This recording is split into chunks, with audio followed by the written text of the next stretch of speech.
फिर क्यों दिया गया? मुस्लिम समाज तो राष्ट्र की मुख्य धारा में आने को तैयार था, इसीलिए यूसुफ खान दिलीप कुमार के नाम से आने में उन्हें कोई प्रॉब्लम नहीं थी। महजबीन बानो को मीना कुमारी के रूप में आने में प्रॉब्लम नहीं थी। मुमताज बेगम को मधुबाला बन के आने में प्रॉब्लम नहीं थी। हामिद अली को अजीत के रूप में आने प्रॉब्लम नहीं थी। मगर और मैं ये भी बताना चाहता हूँ, मुस्लिम समाज में बहुत बड़ा तबका उस समय इस बात को सोच रहा था, और अभी कपिल सिब्बल साहब बोले, ये उस चीज के वकील रहे, इन्हें पता होना चाहिए, पता होगा कि सुन्नी सेंट्रल वक्फ बोर्ड राम मंदिर में 1961 में मुद्दई बना है। 12 साल के बाद, क्योंकि के मोहम्मद ने लिखा है कि बहुत बड़ा तबका था जो मानता था कि हमें इस चक्कर में नहीं पड़ना चाहिए। मगर अफसोस कि वही लेफ्टिस्टों सेकुलरिस्टों ने उनको समझाकर इस मुकाम तक लाकर खड़ा कर लिया। अब यहां मैं एक और बात कहना चाहता हूं, घर छोड़िए उन सरकारों ने बाद में क्या दिया, मगर उसके बाद सुनिए, इंदिरा जी के जमाने में मुस्लिम पर्सनल लॉ बोर्ड आया, तो राजीव जी के जमाने में शाहबानो केस आया, तो नरसिम्हा राव के जमाने में 95 का एक्ट आया, तो मनमोहन सिंह जी के जमाने में 2013 का एक्ट आया, मगर इलाज नहीं निकला। तो इसे एक शेर में कहूंगा कि मरीजे सेकुलर इश्क पर लानत खुदा की, मर्ज बढ़ता गया जो दवा की। अब मैं सभापति महोदय एक और बात कहना चाहता हूं, शुरू के 20-25 साल में मुस्लिम समाज के बारे में मैं कहना चाहता हूं, आज जब आजादी मिली तो मुस्लिम समाज के प्रतीक कौन थे? उस्ताद बिस्मिल्लाह खां, उस्ताद फरीदुद्दीन डागर, उस्ताद बड़े गुलाम अली, उस्ताद जाकिर हुसैन, जिनकी अभी कुछ दिन पहले डेथ हुई, बड़े बड़े नगमा निगार हसरत जयपुरी, मजरूर सुल्तानपुरी, साहिर लुधियानवी, कैफी आजमी, जोश मलियाबादी, जिगर मुरादाबादी। अब सर क्या हो गया? तब मुस्लिम समाज इन अदब के शाहकारों के साथ जोड़ा जाता था। आज मुस्लिम समाज का नेतृत्व किन लोगों के साथ जोड़ता है? इशरत जहां, याकूब मेनन, मुख्तार अंसारी, अतीक अहमद, दाऊद इब्राहिम, कौन जोड़ रहा है ये? तब से सर, जब से ये सेकुलर हो गया देश 1976 से और सेकुलर सियासत शुरू हुई, उसने ले जाकर इनको इस मुकाम तक पहुंचाया। और इस वक्त बोर्ड के बिल में भी जो बात कही जा रही है, सर मुस्लिम समाज को यह समझाया गया कि तुम्हें बीजेपी वालों को तुमसे बड़ी अदावत है, और कहा गया इनको बड़ी मोहब्बत है। जब ये देश आजाद हुआ, मैं उत्तर प्रदेश का रहने वाला हूं, उत्तर प्रदेश में 1931 की संसद में 8% रेट ऑफ डेथ थी, और सैयद मुसलमानों में 24% थी। यूपी की ब्यूरोक्रेसी में 20% थे। आज कहां चले गए सब? मैं एक लाइन में कहना चाहूंगा, ये अदावत और मोहब्बत की सियासत में ऐसे फंसे कि किसी को किसी की मोहब्बत ने मारा, किसी को किसी की अदावत ने मारा, मगर इस शराफत अली को सेकुलर सियासत ने मारा। और मैं सभापति महोदय एक और बात कहना चाहता हूं कि चलिए बोलिए। फौजिया का please please one second mike is there. Yes, ये बोल रहे हैं मुस्लिम समाज आज का इशरत जहां और फलाना टेररिस्ट के साथ नाम जोड़ रहे हैं। ये बिल्कुल आरोप है सर, इसको एक्सपंज करना चाहिए। ये समाज के साथ अन्याय है, ये बात आपको एक्सपंज करना होगा सर, ये बात को। Honorable member, if you would carefully go through what Sudhanshu has said, I am sure you will appreciate his spirit. Just think for a moment. He has not cast any aspersions. Sudhanshu, go ahead. मैं जवाब दूंगा, और उसके बाद ये हमारा सदन माने ना माने, जो देख रहे होंगे उनके लिए कहना चाहता हूं sir, doctor APJ Abdul Kalam. One second. काहे परेशान? Vaiko ji, honorable members, honorable member, Vaiko ji, oh my God, Vaiko ji.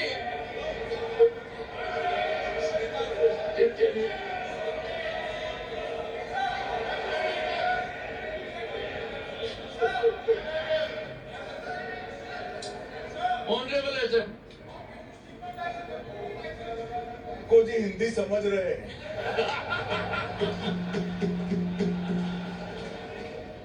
One second.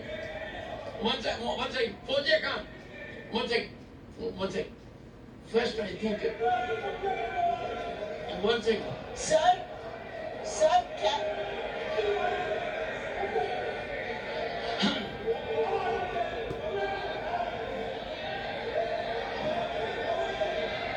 sir, community cannot be stigmatized. Yes. An entire community cannot be branded like this. Fauziya Khan, I'll come to you. I'll give you the opportunity. Honorable Finance Minister. emotional, but one line is said. One line. Please. He might be very emotional, sir, but that one line he said is objectionable, and I will seek your indulgence to remove it. Is it Tamil Nadu kaadu paakra? You enter Tamil Nadu, I'll see you. No good. No good. இல்ல தப்பது தப்பு அது சொல்லக்கூடாது. நீங்க அப்படி பேசுறது தப்பு. நீங்க அப்படி பேசுறது ரொம்பவே தப்பு. இந்த நாட்டுல யார் வேணாலும் எங்க வேணாலும் கால் வைப்போம். யாருக்கும் அதிகாரம் இல்லை உணர்வு உயிர். Honorable Finance Minister, So sir, we this is have atrocious. You set foot in Tamil Nadu and take care. What is that language? we have a Home Minister after a long time who has brought about changes unthinkable. What he said, you can be fully assured, Your Honorable Home Minister. Yes, Jairam ji. Minister, if the Yes, Honorable Honorable- Finance Minister Honorable Member. has found a statement objectionable, Jairam ji, the statement of the Honorable Member stigmatizing a whole community is objectionable. Oh. And what is worse, is the chairman lending respectability to that view. Oh my. That is even worse. Honorable- That is even worse. मान्यवर सुधांशु जी ने मुसलमानों के लिए कुछ नहीं किया है, India alliance के लिए किया है। अब मैं एक एक कर कर बता देता हूँ। अरे सुनो ना भाई, आप सुनो तो। अरे दिग्विजय सिंह सुनिए, मैं खड़ा हूं ना अपने पैर पर। मान्यवर सुधांशु जी ने कहा इशरत जहान, यही एनसीपी पार्टी ने इशरत जहान के घर पर जाकर रुपयों का इनाम भी दिया था और उसको शहीद बताया। दूसरा कहा अतीक अहमद किस पार्टी से थे? इंडिया अलायंस की। दूसरा कहा अंसारी किस पार्टी से? कांग्रेस और इंडिया अलायंस के। ये सारे नाम आपके साथ जुड़े हैं भाई।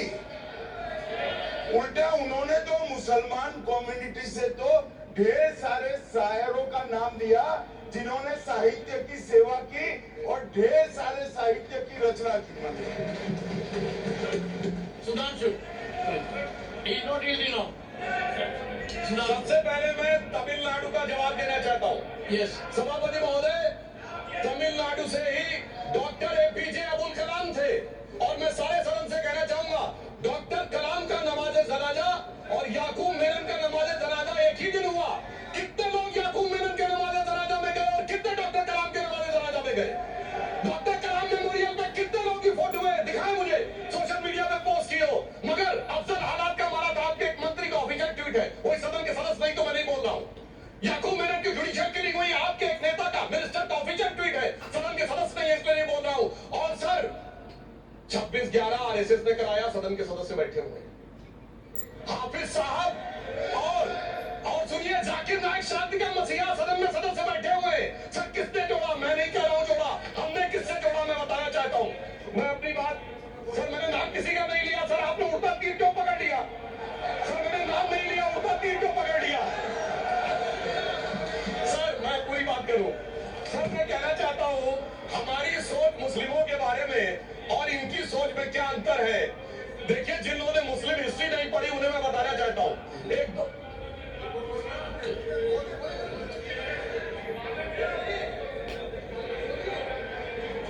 सभापति महोदय, मैं थोड़ा उन लोगों को इस्लामिक हिस्ट्री के बारे में बताना चाहता हूं। Honorable Digvijay Singh, please, now I'll give a chance. I'll give. Honorable Digvijay Singh ji. माननीय सभापति महोदय, जो माननीय सदस्य ने बात कही है, मैं सुन रहा था डॉक्टर त्रिवेदी जी की बात। उन्होंने कहा था ऐसे ऐसे ऐसे मुसलमान हम लोगों के साथ है और वैसे वैसे मुसलमान इन लोगों के साथ है। बात यह है कि आपने जिस तरह से इस पूरी बात कही है ये घोर आपत्तिजनक है, अपमानित करती है और जो माननीय सदस्य ने भी मेरे बारे में भी कहा है मैं उसकी निंदा करता हूँ। Honorable Home Minister. Honorable Home Minister. Honorable Home Minister. एक second Honorable Digvijay Singh. Please, no, I'll give a chance. I'll give. माननीय सदस्य Honorable Digvijay Singh ji. माननीय सभापति महोदय, जो माननीय सदस्य ने बात कही है, मैं सुन रहा था डॉक्टर त्रिवेदी जी की बात। उन्होंने कहा था ऐसे मुसलमान हम लोगों के साथ है और वैसे मुसलमान इन लोगों के साथ है। बात यह है कि आपने जिस तरह से इस पूरी बात कही है, ये घोर आपत्तिजनक है, अपमानित करती है, और जो माननीय सदस्य ने भी मेरे बारे में भी कहा है, मैं उनकी निंदा करता हूं। Honorable Home Minister. Honorable Home Minister. Honorable Home Minister. एक second Okay. One second. Your mic will be on. जी महोदय, मुझे ये सब कहने की जरूरत नहीं है, लेकिन जो गुजरात में दंगे और फसाद हुए, कौन कौन उसके जिम्मेदार थे, बताइए। Honorable Home Minister.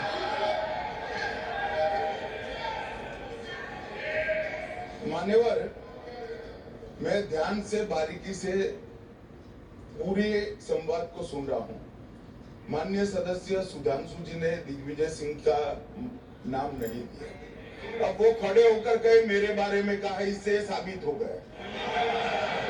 और अभी भी मौका है, आपने नहीं कहा है कि 26/11 के हमले में आरएसएस का हाथ था, तो अभी खड़े होकर माइक चालू कराकर बुलवा दीजिए।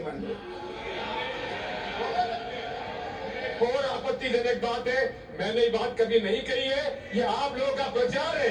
मेरी आपत्ति इस बात की थी कि सभी माननीय सदस्य ने और बात कही है कि अब हमारे तरफ ऐसे मुसलमान थे और वैसे मुसलमान हम लोग की तरफ थे। ये पूरे समाज के साथ, पूरे अल्पसंख्यक समाज के साथ अपमानजनक बात है। और माननीय सभापति महोदय, आप बताएं, माननीय गृह मंत्री जी, आप वहां पर जब गृह मंत्री थे, जब दंगे हुए थे, तो आप लोगों का क्या रोल था, ये Honorable Home Minister. केवल इनको मेरा हुआ ऐसा है कि मैं ही दिखाई पड़ता हूँ। आपकी सुनिए, आप सुनिए ना, दिग्विजय सिंह सुनिए, 1 मिनट सुनिए। दंगे शांत होने के बाद 18 महीने के बाद मैं गृह मंत्री बना। दंगा हुआ तब मैं गृह मंत्री नहीं था।